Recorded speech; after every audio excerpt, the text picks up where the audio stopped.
नमस्कार दर्शकों, स्वागत है आपका स्ट्रेट लाइन में और मैं हूं आपके साथ मोहित कोतवाल। इस समय हम हिमाचल प्रदेश के कांगड़ा जिले के धर्मशाला में मौजूद हैं और धर्मशाला से लगभग 5 से 6 किलोमीटर की दूरी पर पड़ता है भक्सुनाग। पर्यटक स्थल है। पर्यटक यहाँ पर दूर दूर से पर्यटन के लिए आते हैं, लेकिन यहाँ की विशेषताओं के बारे में अगर बात करें तो यहाँ पर भगवान भक्सुनाग शंकर जी का मंदिर है। आज हम इसके इतिहास के बारे में आपको बताएंगे। मेरी जानकारी के अनुसार जितनी मैं जानकारी इस मंदिर के बारे में ले चुका हूं वो आप तक शेयर करूंगा। इसमें यदि कोई भी त्रुटि हो तो उसके लिए मुझे क्षमा कीजिएगा। मंदिर परिसर की अगर बात करें तो मंदिर यहाँ पर अगर आप देखें तो काफी सुंदरता के साथ इस मंदिर को बनाया गया है और यहाँ के ट्रेडिशनल स्टाइल में कुछ धर्मशालाओं को भी यहाँ पर स्थापित किया गया है। ऐसा माना जाता है कि द्वापर युग में भगसु नाम का राजा, जो कि अजमेर देश के राजा थे, राजधानी के राजा थे भगसु, उनके देश में काल पड़ा और उस काल की वजह से उनकी जो वहां की प्रजा थी उन्होंने कहा कि इसका कुछ ना कुछ निवारण किया जाए, नहीं तो हम इस देश को यहाँ से छोड़कर चले जाएंगे। इस समय आरती का भी समय है, आप देख पा रहे हैं। उन्होंने कहा कि हम इस देश को यहाँ से छोड़कर चले जाएंगे, लेकिन भक्सु राजा ने कहा कि नहीं, आप इस देश को छोड़कर न जाएं, मैं इसका कुछ ना कुछ उपाय जरूर करूंगा। तो वहां से अजमेर देश से वहां भगा। अजमेर देश की अगर बात करें तो वहां से भक्सु राजा जो हैं वो वहां से निकले। आप पहले आरती का आनंद लें, उसके बाद मैं आपको यहाँ की पूरी कहानी सुनाऊंगा। आप देख रहे हैं नगाड़ों के साथ में मंदिर की आरती होती है और मंदिर के सामने अखंड धूना हर समय जलता रहता है। और अगर आप इस धर्मशाला की बात करें तो बड़ी ही सुंदरता के साथ इस धर्मशाला को बनाया गया है। इसके ऊपर लकड़ी में बड़ी सुंदर नक्काशी की गई है। फिलहाल आपको मंदिर के गर्भगृह में लेके चलता हूं और आपको यहाँ के लाइव आरती के दर्शन करवाता हूं।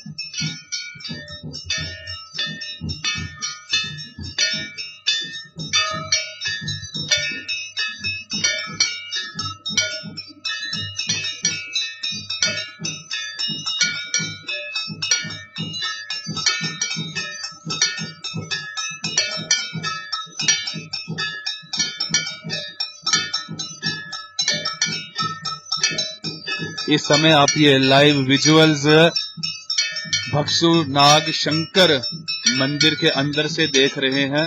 बिल्कुल ऐसा करना, बराबर उंगली ऐसे होता है।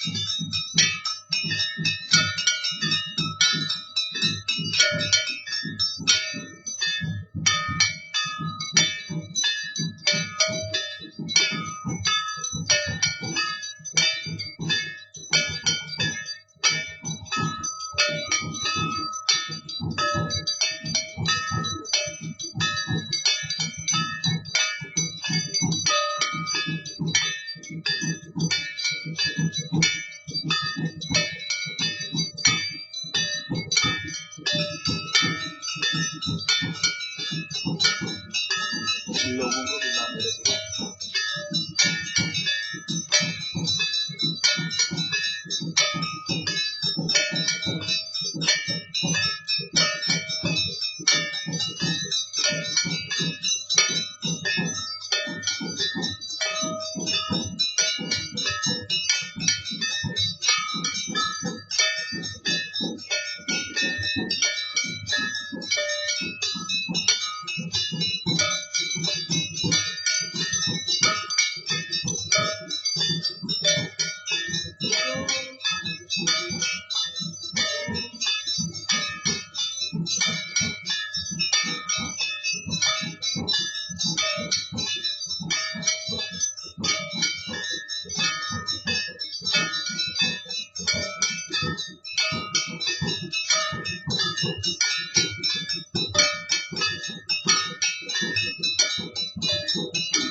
खोल।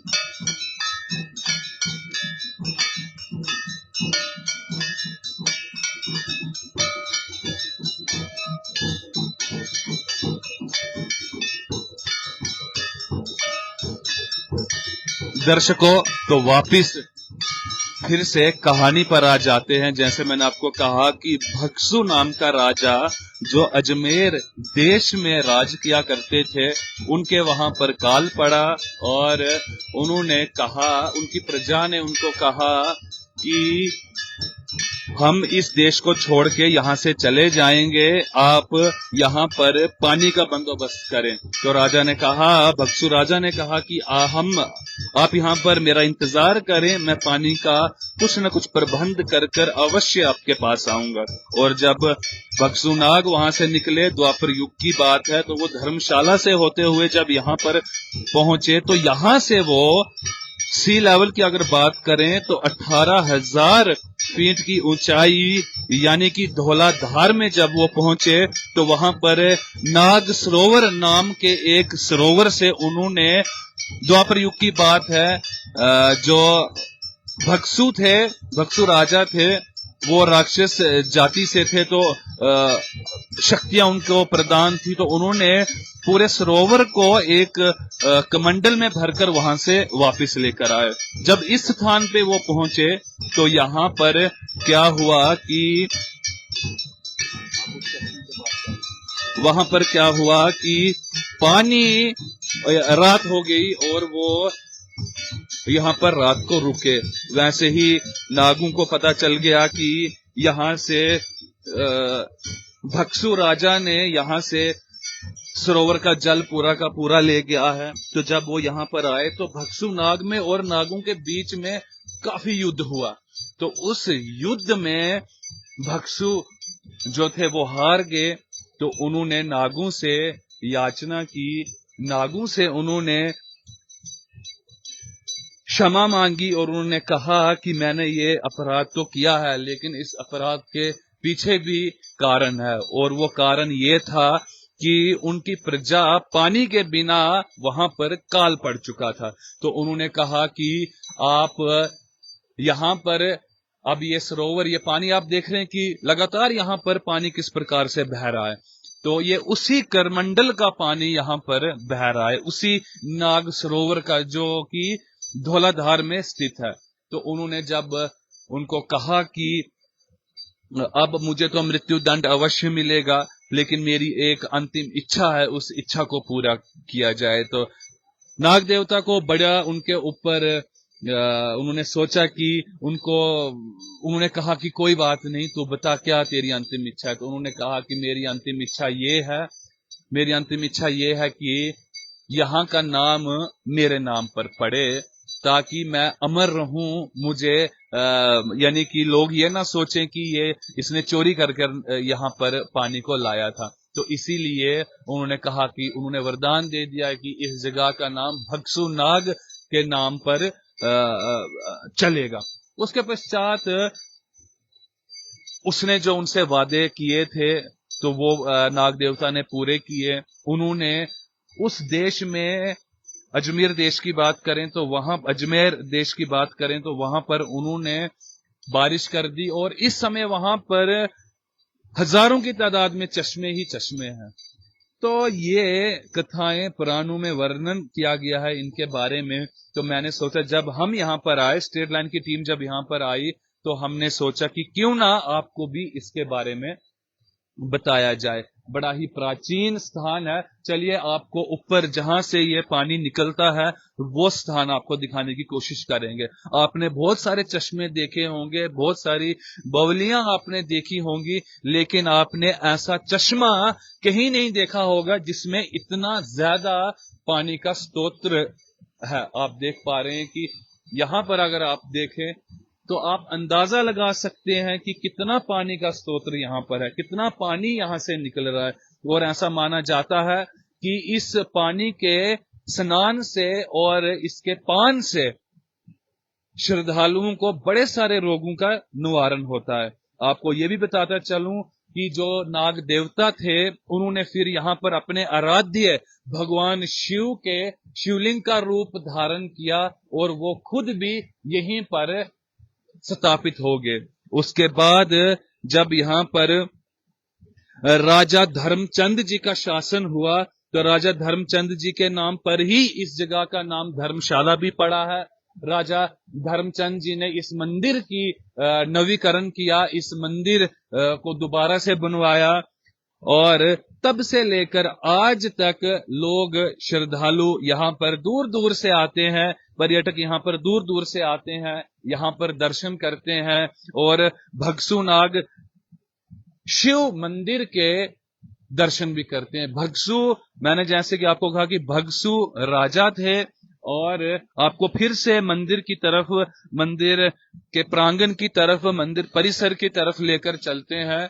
तो जो राजा थे उन्होंने इसकी दोबारा से स्थापना की और नाग देवता अपने आराध्य भगवान शिव के रूप में यहाँ पर स्थापित हो गए। यहाँ का जो वो शिवलिंग है वो आप शंभु शिवलिंग है, जो कि आप शंभु शिवलिंग वो होता है जो खुद प्रकट हुआ होता है, जिसको किसी के हाथों ने नहीं बनाया होता, उसको आप शंभु शिवलिंग कहते हैं।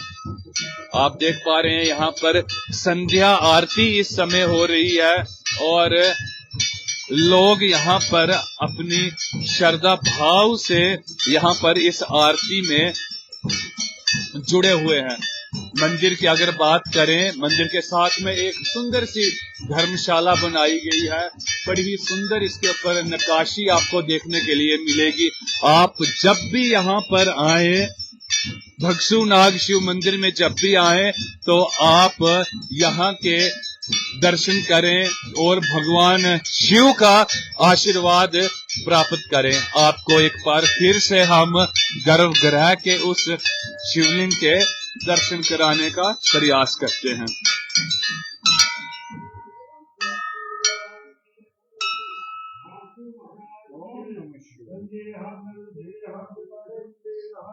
नमो पार्वती पते हर हर महादेव। ओम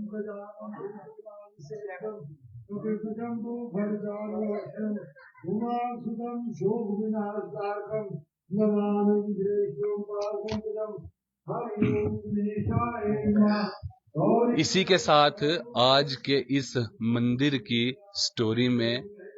स्टोरी से हम विराम लेते हैं। मिलते हैं आपको अगली ऐसी और प्राचीन मंदिरों के इतिहास को लेकर। तब तक के लिए नमस्कार।